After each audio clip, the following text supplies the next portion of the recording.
അടുത്തൊരു കുഴിയുണ്ടോ? ഇതൊക്കെ എന്ത് ബെല്ലയിലൊക്കെയാന്ന് നോക്കിയ ബ്രോസ് ഈ അവസ്ഥ. അപ്പോൾ guys, we are back with another video.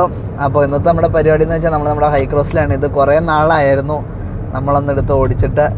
പിന്നെ ഇതും കൊണ്ട് നമ്മൾ നേരത്തെ നോർത്ത് പറവൂർ ആലുവയ്ക്ക് പോവുക. എന്താ സംഭവം എന്ന് വെച്ച് കഴിഞ്ഞാൽ നമുക്കൊരു സ്ലാവിയയുടെ ഒരു വീഡിയോ നമ്മൾ ഒരെണ്ണം സെറ്റ് ചെയ്തിട്ടുണ്ട്. അപ്പോൾ അതെന്ന് വെച്ച് കഴിഞ്ഞാൽ ഫുള്ളി ഒരു എയർ സസ്പെൻഷൻ ചെയ്തേക്കണ വണ്ടിയാണ്. അപ്പോൾ അതിൻ്റെ ഡീറ്റെയിൽസും കാര്യങ്ങളെല്ലാം നമ്മുടെ ഇൻസ്റ്റാഗ്രാമിൽ റീലായിട്ട് പോസ്റ്റ് ചെയ്യാനുള്ളൊരു വീഡിയോ എടുക്കാനാണ് പോകുന്നത്. നോക്കണം അവിടെ ചെന്നിട്ട് എന്താ അവസ്ഥ എന്ന്. പറ്റുകയാണെങ്കിൽ ഒരു യൂട്യൂബ് വീഡിയോ പോലെ എന്തെങ്കിലും ഒന്ന് പ്ലാൻ ചെയ്യണം. അപ്പോൾ അതിൻ്റെ അതിലേക്കുള്ള പോകാനുള്ള പരിപാടിയാണ്. അപ്പോൾ അത് ഫുള്ളി എയർ സസ്പെൻഷൻ ചെയ്തിട്ടുണ്ട്. ഒരു 1 ലിറ്ററാണ്, 1 ലിറ്റർ TSI. അപ്പോൾ നമ്മൾ ഇൻസ്റ്റാഗ്രാമിൽ കണ്ട് അങ്ങനെയുള്ള രീതിയിലൊന്ന് അവരുമായിട്ട് കോൺടാക്ട് ചെയ്ത് ഒരു വീഡിയോ ചെയ്യാനുള്ള പരിപാടിയാണ്. അപ്പോൾ നിങ്ങൾക്കാണെങ്കിൽ ഏതെങ്കിലും നല്ല വണ്ടികൾ ഇങ്ങനെ ഫീച്ചർ ചെയ്യാനൊക്കെ താല്പര്യമുണ്ട്, അങ്ങനെയൊക്കെ ഉണ്ടെങ്കിൽ നമ്മളെ ഒന്ന് കോൺടാക്ട് ചെയ്യാം. അപ്പോൾ നമുക്ക് അങ്ങനെയുള്ള വീഡിയോകളൊക്കെ ഒന്ന് പ്ലാൻ ചെയ്യാവുന്നതാണ്. പിന്നെ നമ്മുടെ ജെറ്റയുടെ കാര്യം പറയുകയാണെങ്കിൽ, ജെറ്റയുടെ നിലവിൽ അതിൻ്റെ ECM ഒരു ചെറിയ കംപ്ലയിൻറ്റ് വന്നിട്ട് അതിൻ്റെ ഒരു ഇതായിട്ട് നിൽക്കുക. ഞാൻ എന്താ സംഭവം എന്ന് എക്സ്പ്ലെയിൻ ചെയ്യാം. അത് ആർക്കെങ്കിലും അതിൻ്റെ ഫർദർ കൂടുതൽ കാര്യങ്ങൾ അറിയാമെങ്കിൽ ഒന്ന് ഹെൽപ്പ് ചെയ്യണമെങ്കിൽ നല്ലതായിരിക്കും. ഞാൻ നിലവിൽ ഇപ്പോൾ നമ്മുടെ ഗ്യാരേജിൽ കൊടുത്തിട്ടുണ്ട്. എന്താ സംഭവം എന്ന് വെച്ച് കഴിഞ്ഞാൽ, വാർണിംഗ് ലൈറ്റ് വന്ന് നമ്മൾ ECM ഇത് ചെയ്ത് നോക്കി. സ്കാനിങ് ടൂൾ വെച്ചിട്ട് സ്കാൻ ചെയ്ത് കഴിഞ്ഞപ്പോൾ ഫ്യൂവൽ സിസ്റ്റത്തിൻ്റെ പ്രഷർ റെയിൽ 2 ലോ എന്നും പറഞ്ഞ ഒരു ആക്റ്റീവും പിന്നെ ഒരു വേറൊരു ഫ്യൂവൽ സിസ്റ്റത്തിൻ്റെ ഒരു പാസീവ് എററുമാണ് കാണിച്ചത്. അപ്പോൾ അന്ന് നമ്മളത് അത്രയും പ്രശ്നം ഇല്ലായിരിക്കും എന്ന് ഓർത്തു. കാരണം ജസ്റ്റ് ആ എറർ കാണിക്കണേ ഉണ്ടാകുന്നുള്ളൂ, വേറൊരു പ്രശ്നം വരുന്നുണ്ടായിരുന്നില്ല. അങ്ങനെ ഇരുന്ന് കുറച്ചാൾ ഓടിച്ച് കഴിഞ്ഞപ്പോഴാണ് വീണ്ടും ഈ എറർ വരികയും നമ്മൾ എന്നിട്ട് ലാസ്റ്റ് വണ്ടി സ്റ്റാർട്ടാവാണ്ടായി. അതായത് വണ്ടി എന്ത് ചെയ്ത ഇഗ്നീഷൻ ഇതടിച്ചാലും സ്റ്റാർട്ടാവാണ്ട് വന്നിട്ട് നമ്മൾ ലാസ്റ്റ് അത് നോക്കിയപ്പോഴാണ് മനസ്സിലായത് നമ്മൾ ആ ECM റിപ്പയർ ചെയ്തു. അപ്പോൾ ഒരു പ്രാവശ്യം റിപ്പയർ ചെയ്ത് കഴിഞ്ഞപ്പോഴത്തേക്ക് അത് ശരിയായി, കുറച്ചാളുകൂടെ ഓടി. അത് കഴിഞ്ഞിട്ട് വീണ്ടും ഈ സെയിം എറർ തന്നെ വന്നു. അപ്പോൾ നമ്മൾ ഒന്നുകൂടെ റിപ്പയർ ചെയ്തു. ആ റിപ്പയർ ചെയ്യാൻ കൊടുക്കുന്നതിൻ്റെ ഇടയിൽ നമ്മൾ വേറൊരു ടെസ്റ്റ് ECM വെച്ച് ഓടിച്ചായിരുന്നു. ഒരു 400 കിലോമീറ്റർ ഓടിച്ചു. അപ്പോൾ ആണെങ്കിലും വണ്ടിക്ക് അത് കഴിഞ്ഞ് നമ്മളൊന്ന് സ്കാൻ ചെയ്ത് നോക്കിയപ്പോൾ വേറെ എറർ ഒന്നും കാണിച്ചില്ല. അപ്പോൾ മനസ്സിലായെന്ന് വെച്ച് കഴിഞ്ഞാൽ കാരണം ഫ്യൂൽ സിസ്റ്റത്തിന് വേറൊരു പ്രശ്നമില്ലെന്നാണ് നമുക്ക് മനസ്സിലായത്. അത് കഴിഞ്ഞ് നമ്മൾ വീണ്ടും മറ്റേ ECM അപ്പോൾ വീണ്ടും ആ എറർ ഒന്നോടെയും റിപ്പയർ ചെയ്ത് കഴിഞ്ഞപ്പോൾ ശരിയായി എന്നാണ് ഓർത്തത്. പക്ഷേ അത് കഴിഞ്ഞ് കഴിഞ്ഞ ദിവസം അത് വീണ്ടും വന്നു. അപ്പോൾ നമ്മൾ ഇനിയിപ്പോൾ എന്താ ചെയ്യാൻ പോകണമെന്ന് വെച്ച് കഴിഞ്ഞാൽ, ഒരു ടെസ്റ്റ് ECM നമ്മൾ ഒപ്പിച്ചിട്ട് അതിലേക്ക് ഈ ഇതിലുള്ള ECMൻ്റെ സോഫ്റ്റ്വെയർ മൊത്തം ക്ലോൺ ചെയ്ത് കയറ്റാനുള്ള പരിപാടിയാണ്. അപ്പോൾ അത്യാവശ്യം കോസ്റ്റ് വരുമെന്നാണ് പറഞ്ഞത്. അപ്പോൾ നിങ്ങൾക്ക് ആർക്കെങ്കിലും ഈ പറഞ്ഞ കാര്യത്തിനെ പറ്റി കൂടുതലൊരു ഐഡിയ ഉണ്ടെങ്കിൽ ഹെൽപ്പ് ചെയ്യാൻ പറ്റുകയാണെങ്കിൽ നല്ലതായിരിക്കും. നമ്മളിപ്പോൾ ഓൾറെഡി ഗ്യാരേജ് കൊടുത്തിട്ടുണ്ട്. ഇതാണ് നമ്മുടെ നിലവിലത്തെ പ്ലാൻ. അറിയില്ല അതെന്താവുമെന്ന്. അങ്ങനെ ചെയ്ത് കഴിഞ്ഞാൽ ശരിയാവേണ്ടതാണ്. കാരണം പുതിയ ECM ആലോ, ഇതിൻ്റെ അത് ഹാർഡ്വെയറിൽ വന്നേക്കണ പ്രശ്നമാണ്. അപ്പോൾ അത് ഒരു വള്ളിയായിട്ടിരിക്കുക. പിന്നെ നമ്മളിപ്പോൾ നമ്മുടെ ഇതിൽ ഹൈക്രോസിലാണ്.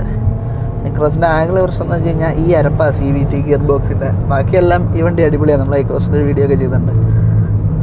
നമ്മളപ്പോൾ ബാക്കി അവിടെ ചെന്നിട്ട് ആ സ്ലാവിയയുടെ എന്താ അവസ്ഥ നോക്കിയിട്ടൊക്കെ നമുക്കൊരു യൂട്യൂബ് വീഡിയോ എടുക്കാം. ആദ്യം റീലിനുള്ള കാര്യങ്ങളൊന്നും പ്ലാൻ ചെയ്തിട്ടില്ല, എല്ലാം പെട്ടെന്നായിരുന്നു. രാവിലെ ഈ സാധനം കൂടെ കിട്ടിയപ്പോൾ നമ്മൾ മൊത്തം ഒരു ശോകത്തിലാണ് പോയത്. പിന്നെ ഇത് വരിക പണിയത് അത്രേ ഉള്ളൂ. It's all part of this game.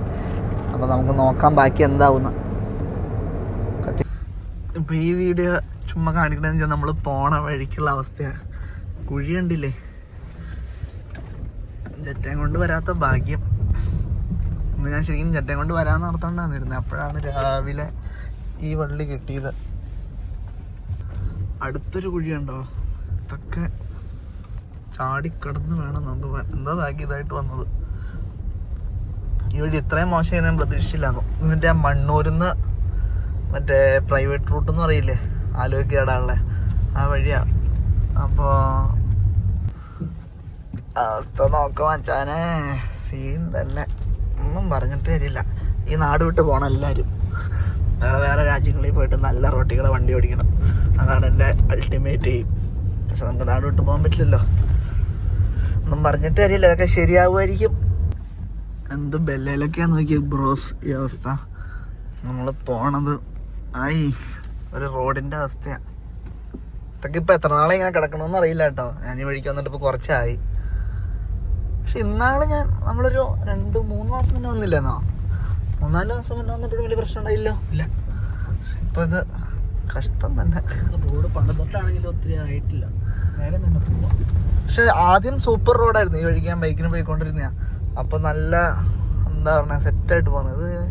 എനിക്ക് തോന്നുന്നു ഈ വലിയ വണ്ടികൾ കുറേ പോയി ആണ് ഈ റോഡ് പോയെന്ന് തോന്നുന്നുണ്ട്. പറഞ്ഞിട്ടൊന്നും കാര്യമില്ല, ഇവിടെ ഒന്നും പറഞ്ഞിട്ട് കാര്യമില്ല.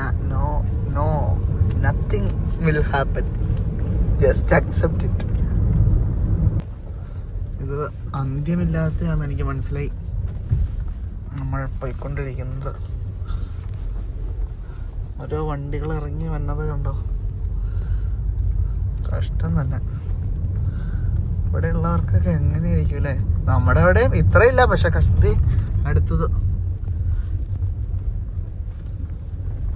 എന്ത് ഇങ്ങനെ ഇരിക്കുവാണ് ഇതിലേക്ക് ഇറങ്ങുമ്പോൾ. രാത്രി പിന്നെ ഇതിൽ എന്തായാലും ആദ്യത്തെ കുറച്ച് കുഴികൾ കാണുമ്പോഴത്തേക്കും പിന്നെ ആരും വരില്ലല്ലോ. പിന്നെ സ്പീഡിൽ പിന്നെ അത് ചാടിയൊന്നും പറ്റില്ലായിരിക്കും. പണ്ട് ഞാനൊരിക്കൽ ബൈക്കിന് ഇങ്ങനെ രാത്രി വന്നപ്പോൾ ഇവിടെ ഒരു വലിയൊരു കുഴി, അത് കണ്ടില്ല, അത് ചാടിയിട്ട് എൻ്റെ ബൈക്കിന് ടയർ കീറിപ്പോയിട്ടുണ്ട്. രാത്രി ഈ വഴിക്ക് കയറി കഴിഞ്ഞാൽ വേറെ ഒന്നും ചെയ്യാനും പറ്റില്ല. എന്നിട്ട് ഞാൻ പിന്നെ നേരെ മണ്ണൂർ വരെ ഒരു രീതിയിൽ ഓടി എത്തിച്ച് അവിടെ നിന്ന് കാറ്റടിച്ച് പിന്നെ അടുത്ത പമ്പിൽ കയറി അങ്ങനെ ഞാൻ ലാസ്റ്റ് വീടെത്തിയത്. എപ്പോഴും ഓർക്കണ്ട, ഒരുമാതിരി ശോക സീനായിരുന്നു, ഒരുമാതിരി ചീഞ്ഞ കട്ടറായിരുന്നു. കണ്ടില്ല, ഒറ്റ ചാട്ടമായിരുന്നു, രാത്രിയായിരുന്നു. Full drop ആക്കിയോ?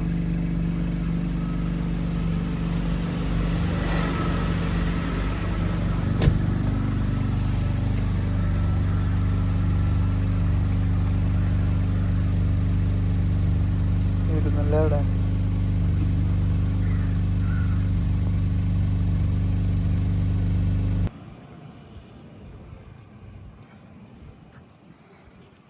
നമ്മുടെ ഇൻസ്റ്റാഗ്രാം റീലൊക്കെ ഷൂട്ട് ചെയ്ത് കഴിഞ്ഞു. ഇതാണ് അവസ്ഥ. വണ്ടിയുടെ മൊത്തം ഡ്രോപ്പ് ചെയ്ത് കഴിയുമ്പോൾ ഭയങ്കര നിലത്ത് മുട്ടി കിടക്കട്ടെ, ഭയങ്കര രസമാണ് വണ്ടി. അപ്പോൾ എൻ്റെ ഫുള്ള് വീഡിയോ ഞാൻ ഇൻസ്റ്റാഗ്രാമിൽ റീലായിട്ട് പോസ്റ്റ് ചെയ്യുന്നതായിരിക്കും.